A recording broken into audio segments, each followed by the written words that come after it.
On a quiet street in Westfield, New Jersey, where manicured lawns and colonial facades project an image of order and permanence, stands a house that seems indistinguishable from its neighbors. Built in the early 20th century, 657, Boulevard carries the architectural confidence of old American suburbia, a place meant to promise safety, continuity, and the slow passage of predictable lives. For decades, families moved in and out without incident, raising children, trimming hedges, and leaving behind no stories worth remembering. It was precisely this normalcy that made what followed so deeply unsettling, because the mystery that would soon unfold did not arrive with forced entry or visible violence, but with words, delivered quietly through the mail.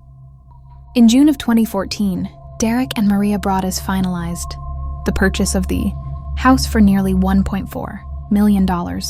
They had plans to renovate before moving in, imagining birthdays in the backyard and summer evenings on the porch. The neighborhood was affluent, stable, and familiar, the kind of place where people waved politely but rarely intruded.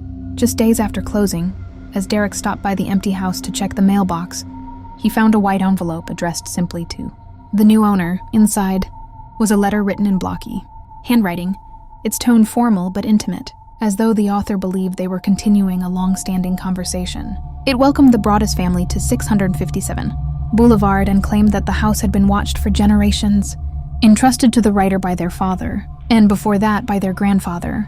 The letter asked about the children, who would soon fill the home, and whether they were prepared for what lay within its walls. At first, the words felt like an elaborate prank, unsettling but abstract. That impression shifted with the arrival of the second letter. This one referenced details that were no longer public: the renovation plans, the contractor schedules, the specific placement of rooms. It asked again about the children, noting their presence and absence with an attention that suggested observation rather than rumor. Maria began sleeping poorly. Derek walked the property at night, looking for movement where there was none.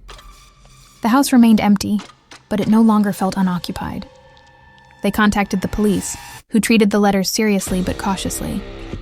No fingerprints were recovered. The postmark offered little clarity beyond confirming it was mailed locally. Neighbors were questioned, including families who had lived nearby for decades, but nothing definitive emerged. One older couple recalled strange letters from years earlier, though less threatening and easily dismissed at the time. Another neighbor was noted for his habit of watching from his porch, though no evidence connected him to the mailings.